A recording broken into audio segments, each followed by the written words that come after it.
Soy Fernando Díaz Villanueva. Hoy es 12 de junio de 2019 y esto es La Contracrónica.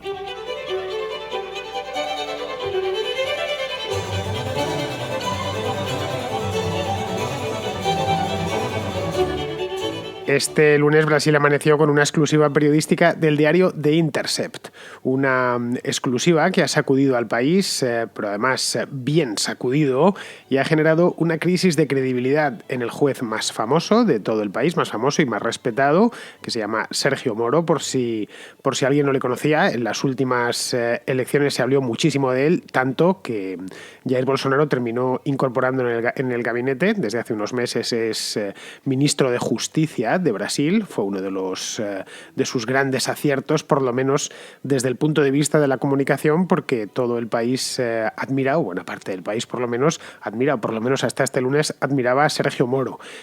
Moro es un juez bastante joven que se ha caracterizado en los últimos años por ser el martillo implacable con la corrupción.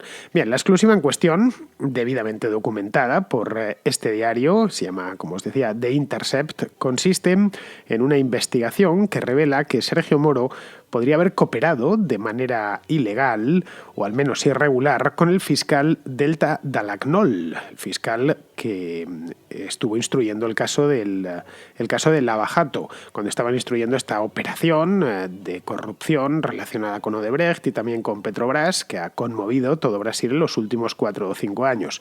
Bueno, la idea, esta cooperación irregular, iba dirigida a desvirtuar el caso y ponerlo en contra de Lula da Silva, que terminó siendo finalmente condenado a 9 años y medio de cárcel, pues de esto hace apenas 2 años, en el mes de julio del año 2017. Moro es para muchos brasileños un auténtico héroe, y cuando digo héroe es héroe en sentido estricto. Es un tipo incorruptible de cuyo prestigio se aprovechó el propio Bolsonaro, incluyéndolo en su gobierno como una especie de estrella. Bueno, de hecho, ocupa una cartera estrella que es la de justicia. Si lo que denuncia The Intercept es cierto, y todo indica que lo es porque aportan pruebas, Moro lo tendrá muy difícil para defenderse, por lo menos para defender su integridad profesional como juez, por más que la operación Lava Jato haya sido un éxito.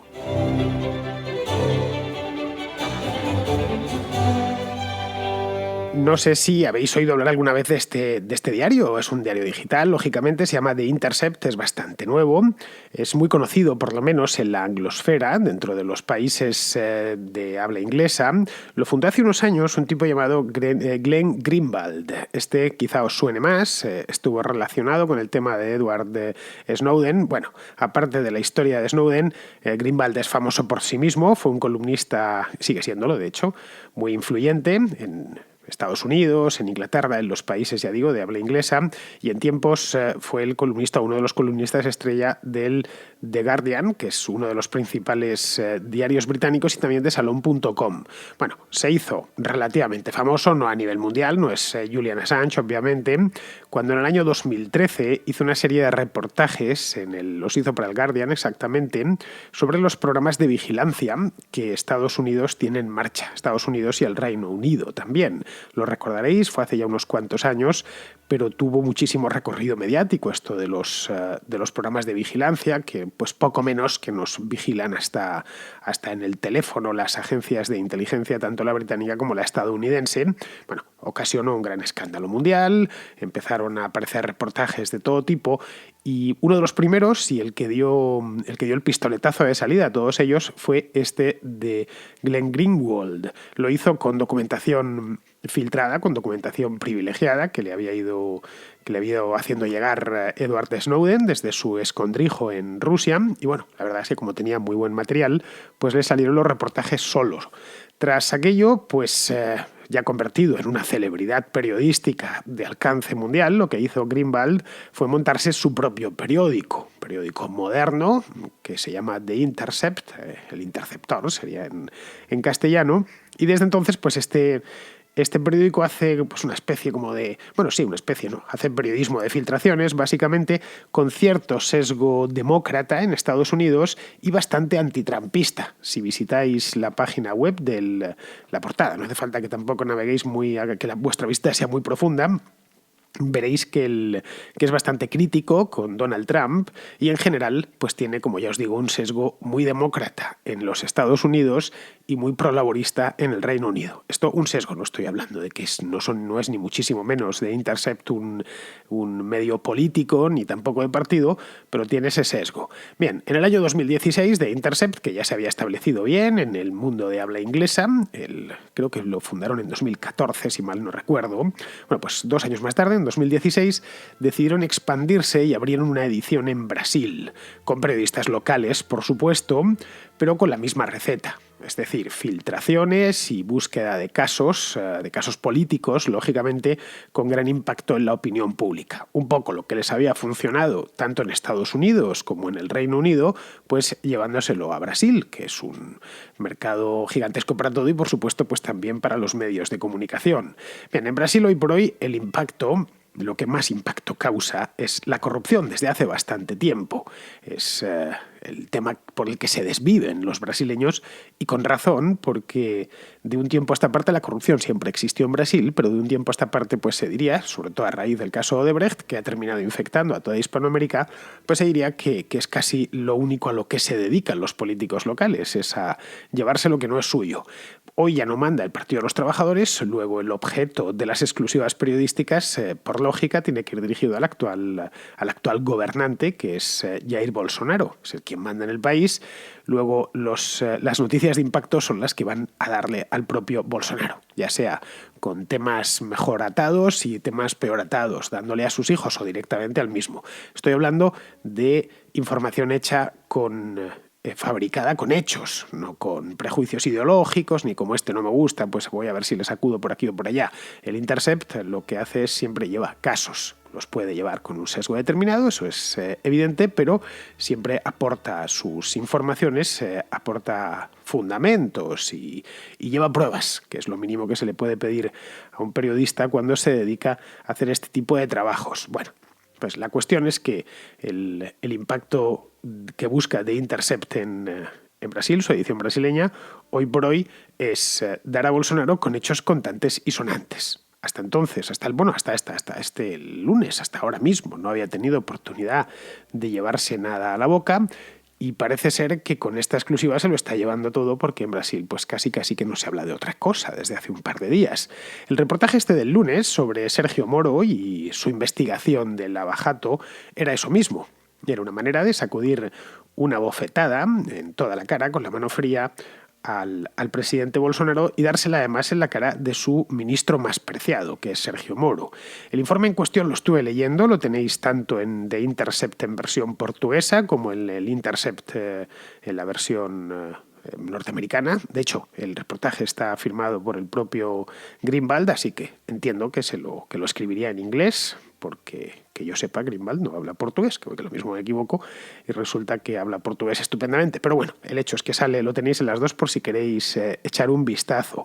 Lo estuve leyendo, por supuesto, que menos, el lunes pasado me senté, lo leí en la versión portuguesa, eso sí, que siempre es más agradable leer en portugués que leer en inglés, es exactamente lo mismo, es una traducción idéntica, pero bueno, la verdad es que está muy bien hecho, podéis echarle un vistazo, y lo que cuenta, si os lo voy a resumir un poco, no voy a desgranaros el informe completo, es que Sergio Moro, este juez, influyó sobre el fiscal Delta Dallagnol para que el juicio que estaba teniendo en aquel momento contra Lula da Silva, esto es del año 2016, en ese juicio Lula da Silva fuese condenado.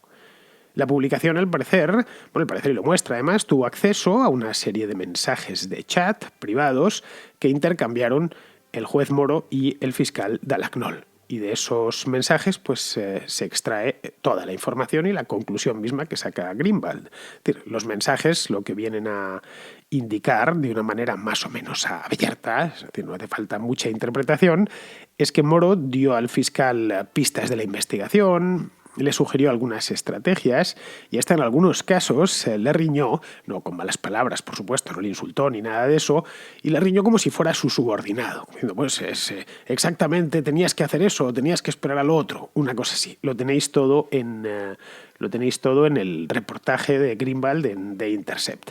Es decir, por resumirlo, lo que hizo Lo que hizo Moro fue superar con mucho sus competencias como juez. Los jueces en Brasil, en Estados Unidos, en España, en Argentina, en cualquier lugar del mundo, los jueces deben de ser, la profesión de juez es eso mismo, ¿no? Es ser neutral. Y no deben ni pueden tomar partido ni por la fiscalía, ni por la defensa, ni por ninguna de las partes que están personadas en un juicio. Solo faltaba. En ese caso, pues lo que tendríamos delante sería lo que en España conocemos como juez y parte, que es casi, pues yo diría que lo peor que uno se puede encontrar en un juzgado. Es decir, especialmente si no estás en la parte del juez. Cuando estalló el escándalo Lava Jato, porque al final todo esto, el escándalo Lava Jato ha llegado a ser complejísimo, tanto que han hecho una serie de televisión, no hace falta que os diga más, está inspirada por lo menos esta serie en el episodio este gigantesco de corrupción en el que todo se mezcla, dinero, política, jueces, por supuesto, hay un poco de todo. La serie está bastante bien, es una serie que está hecha en Brasil, la han hecho en Netflix allí, así que si no la habéis visto os invito a verla porque está disponible en España, es decir, la podéis ver en español sin problemas y entiendo que también en Hispanoamérica. Bien, pues cuando estalló este escándalo de Lava Jato en el año 2014, Moro era un juez bastante desconocido. Si buscamos noticias relativas a Sergio Moro hasta 2014, veremos que apenas hay ninguna. O como mucho podríamos encontrar alguna noticia, pero muy secundaria, en algún medio de la ciudad donde estaba ejerciendo, que era la ciudad de Curitiba, que es una ciudad, los brasileños la conocen todos, una ciudad importante en Brasil, pero ni muchísimo menos de las más grandes, una ciudad de aproximadamente unos 2 millones de habitantes en el estado de Paraná. De hecho, es la misma capital del estado. Pues bien, siendo un juez completamente desconocido, de pronto, y sin esperarlo, se encontró con el caso de su vida que le ha llevado pues, hasta el mismo Ministerio de Justicia.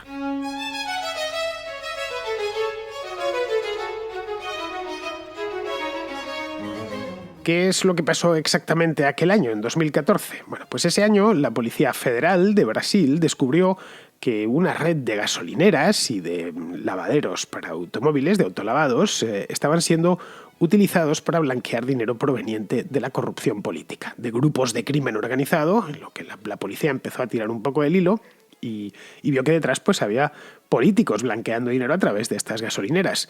Una historia que en principio no parecía muy grave, es decir, bueno, pues estas cosas suceden no solo en Brasil, sino en prácticamente todos los lados, pequeños negocios, un poco al alcance de cualquiera, que los delincuentes, ya sean venidos de la política o del narcotráfico o de donde sea, utilizan para blanquear sus ganancias. Bien, esto cayó en Moro. Moro se encargó de la instrucción del caso, que en principio parecía algo menor. En principio pensaron, bueno, pues esto será una pequeña mafia que estaba lavando dinero bueno, curiosamente, pues en autolavados. Lavar en un lavadero de coches, pues la verdad es que tiene su cosa. La cosa es que estaban en eso, pensaron que no iba a ir mucho más allá, que encontrarían de una manera u otra a los responsables, los encarcelarían, y aquí paz y después gloria. En un país tan grande como Brasil, donde además de siempre ha habido tanta corrupción, pues el blanqueo de capitales yo creo que está a la orden del día. Bien, de ahí lo de Lava Jato. Lava Jato significa exactamente en portugués, algo así como lavado a presión, más o menos, el túnel de lavado, para que nos hagamos una idea, estos que ponen en las gasolineras y en las estaciones de servicio.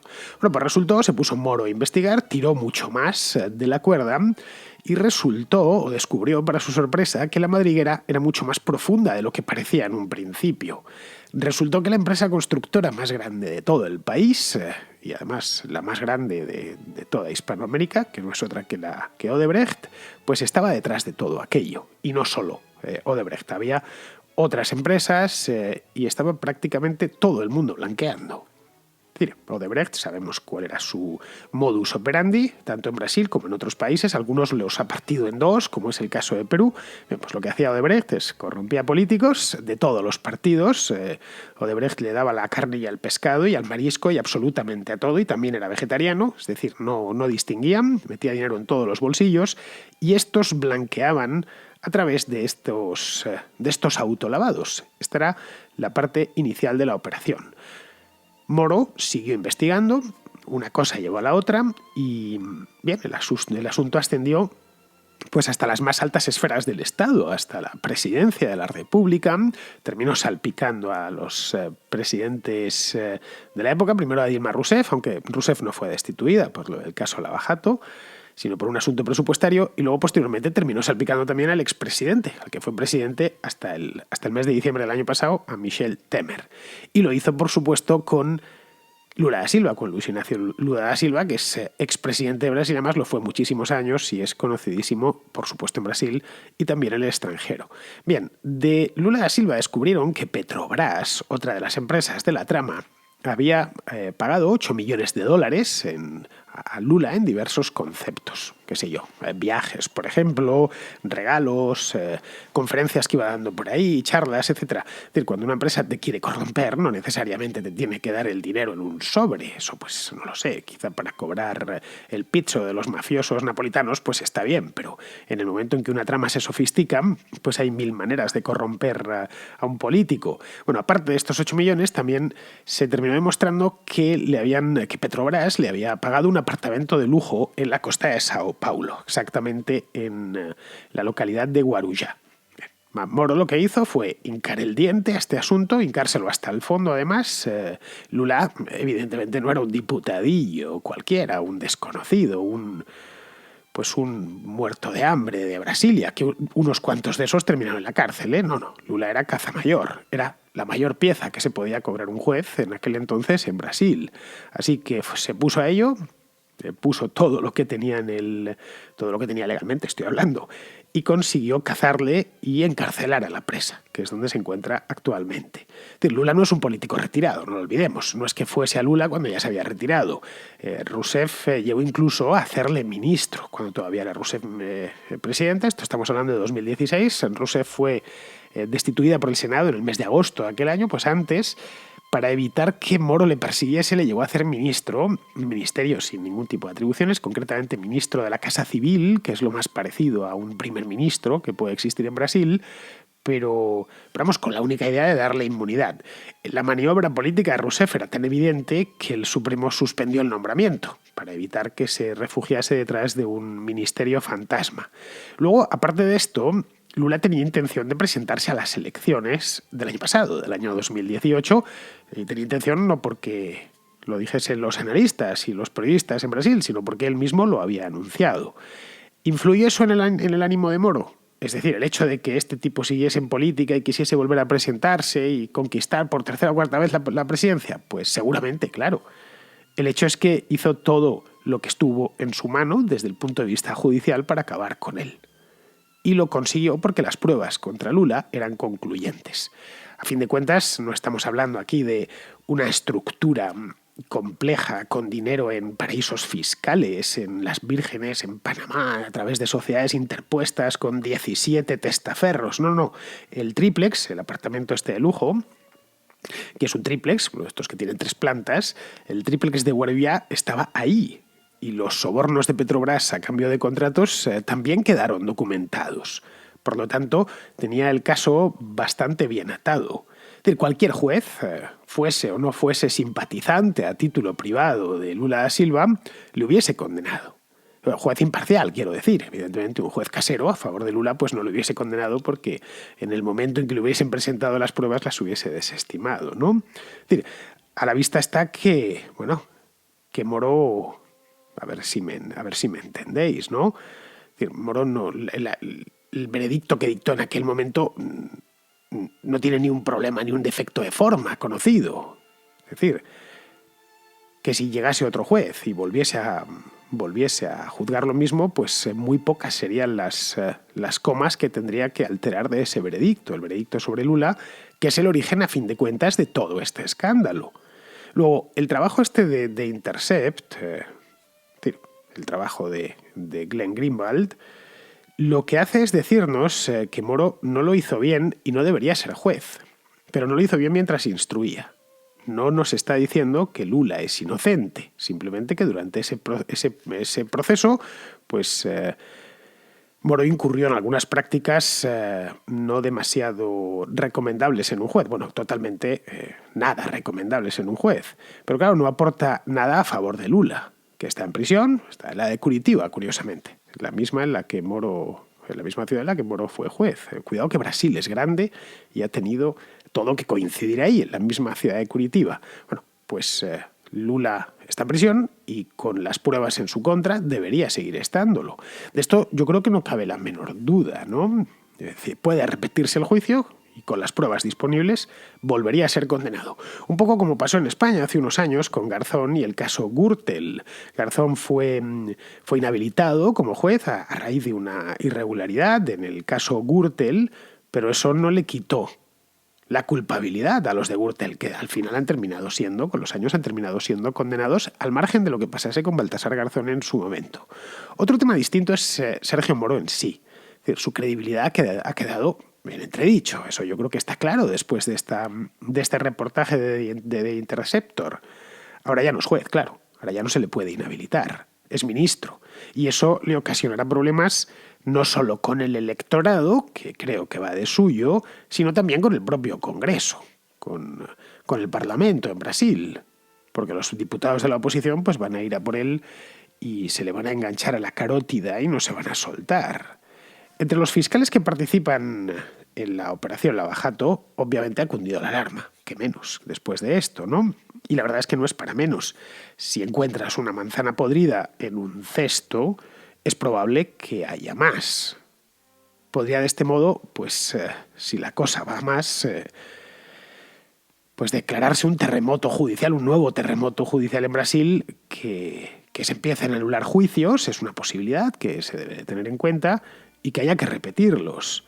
Pero claro, lo peor con todo yo creo que es el descrédito que afecta al propio Moro y naturalmente al propio Bolsonaro. Desde el gobierno, evidentemente, pues estos 2 últimos días se han puesto a hacer control de daños. Acusan al periódico de sacar de contexto los mensajes, lo que también es posible.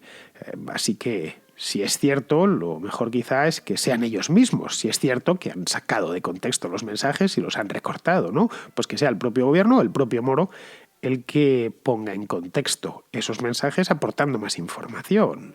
A fin de cuentas, nadie, ni Sergio Moro ni ninguno de los que estamos aquí, aguantaríamos la captura o varias capturas de un chat, ¿no? O la transcripción de una llamada telefónica. No sé, tal vez por ello pues no les quede más remedio que abrir de par en par las ventanas y que entre un poquito más el aire.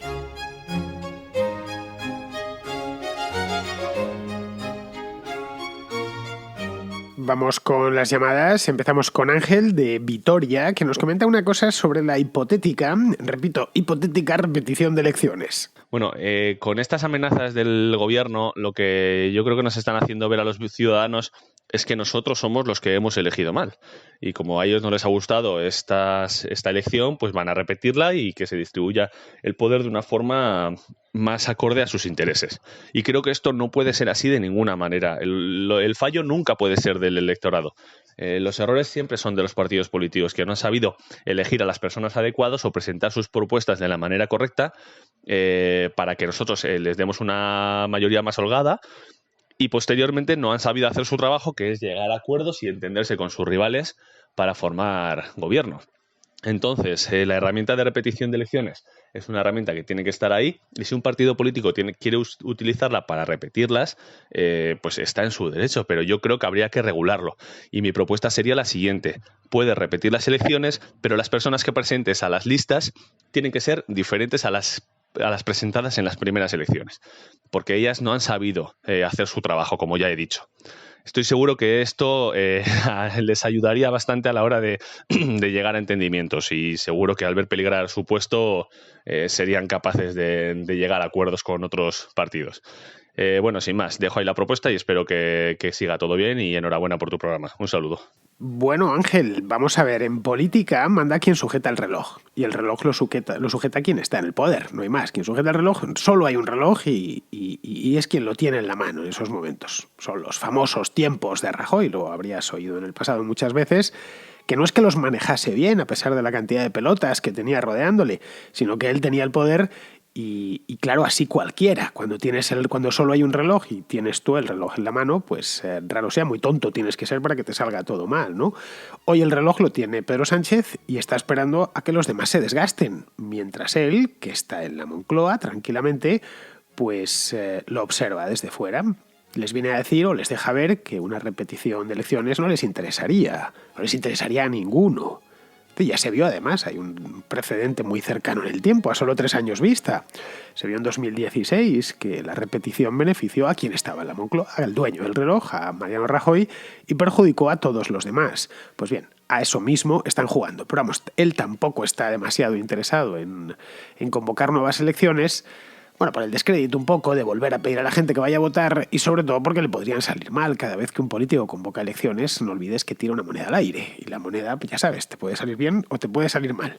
Bien, seguimos con Daniel, que es un estudiante jovencito que acaba de terminar segundo de bachillerato y que tiene una pregunta histórica, o mejor dicho, sobre lo que es histórico y lo que no lo es. Y hace una semana que hice la selectividad y a raíz de la contrahistoria que trata sobre Franco y su exhumación, me ha venido a la mente una pregunta que te quería formular a ti como historiador, y es si los hechos sucedidos tanto durante la transición como durante los últimos 40 años a partir de ella pueden ser considerados historia. Yo me lo planteo porque en el temario de segundo de bachillerato, al menos en Madrid, entra esta etapa, ¿no? El último tema son la transición, los últimos gobiernos hasta la actualidad y la integración de España en las estructuras económicas y políticas europeas. Y efectivamente cae en la selectividad y este año justo ha caído. Entonces, me gustaría plantearte la duda de si unos hechos cuyos protagonistas siguen aún vivos y puede ser considerado como historia, si no debería analizarse desde el punto de vista solamente político, ¿no? Porque realmente ahí me surgen ciertas dudas. Entonces esa es mi pregunta y me gustaría que me la respondieras. Y bueno, aparte pues felicitarte por el programa, ¿no? Porque me gusta un montón, me parece que consigues condensar en un espacio de tiempo bastante reducido temas sumamente extensos y consigues generar la curiosidad suficiente como para que luego nosotros nos informemos por nuestra cuenta y acabemos bastante ilustrados. Entonces, pues bueno, ahí lo dejo. Hasta luego. Pues mira, Daniel, este es un gran debate de siempre, de toda la vida. ¿Qué es historia y qué no es historia? A ver, en principio la historia es el estudio de lo que ocurrió en el pasado y no hay mucho más. No se me ocurre una definición más breve de historia. El problema está en fijar el momento a partir del cual se puede considerar histórico un acontecimiento y estudiarlo conforme a la metodología histórica, llamémosla estándar, ¿no? Ya sabes, la delimitación del campo que vas a estudiar, pues la heurística, que es la búsqueda de las fuentes, el estudio de las mismas, y luego al final, pues lo más importante, que es la síntesis, ¿no? En principio, eso lo podemos hacer con algo que pasó hace solo 5 años. Pero claro, el historiador en caliente trabaja muy mal. Este es un saber que se tiene que hacer de manera muy pausada, en frío, de la manera más desapasionada posible. Es decir, por un lado, cuando trabajas en caliente, tienes a los protagonistas del suceso histórico en sí, pues los tienes vivitos y coleando. Y generalmente tratando de hacer historia otra vez. Y luego, por otro, está el problema añadido de vivir la historia en primera persona, lo que complica la labor de la síntesis, que ya te he dicho que es la más importante de todas. Por eso, si has visto algo con tus propios ojos, eso puede suponer que hayas tomado partido. Es posible, a fin de cuentas, especialmente si los hechos históricos te tocan muy de cerca, ¿no? Y de ahí que tu síntesis pues, va a venir viciada desde el principio, ¿no? Esa es la razón por la que yo evito temas recientes y cuando los trato de una manera más periodística, reporteril, que de manera histórica. Para mí temas recientes son pues, los que tienen menos de 30, 40 años. Es decir, creo que es tiempo suficiente como para que los protagonistas hayan pasado a mejor vida. Y luego, además, en mi caso hay otro elemento. Yo empecé a interesarme por lo que pasaba en el mundo pues hace aproximadamente unos 25 o 30 años, más o menos, pues cuando tenía tu edad, cuando rondaba los 17, 18 años. Y por lo tanto, empecé a interesarme y a tomar partido en muchos casos. La transición, que es a lo que te refieres, pues esta ocurrió hace más tiempo, hace 40 años, y yo no la recuerdo. Aunque vivirla la viví, pero claro, la viví siendo un niño pequeño, no tengo ningún tipo de recuerdo. Todos mis recuerdos de la transición, el golpe de Estado, Adolfo Suárez, aquello, la Constitución, son que he leído después, no que lo recuerde de memoria viva mía, porque no estaba yo a los 5 años o a los 6 años interesado en estas cosas. Pero vamos, aparte de eso, quedan muchos protagonistas.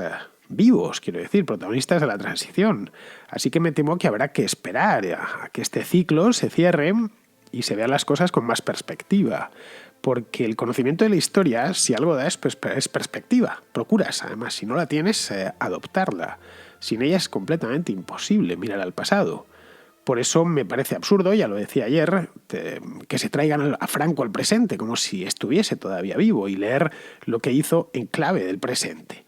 Bien, pues sin salir del tema histórico, que por lo que veo os interesa bastante, por algo aquí, no la contracrónica, pero está la contrahistoria, que se hace todas las semanas, y me consta que tiene muy buenas cifras de audiencia, pues sobre este mismo tema histórico, Ricardo tiene una cuestión concreta sobre el alzamiento militar del año 1936. Quería preguntarte una cuestión, ya que te considero una persona mucho más ilustrada que yo en cuestiones de historia.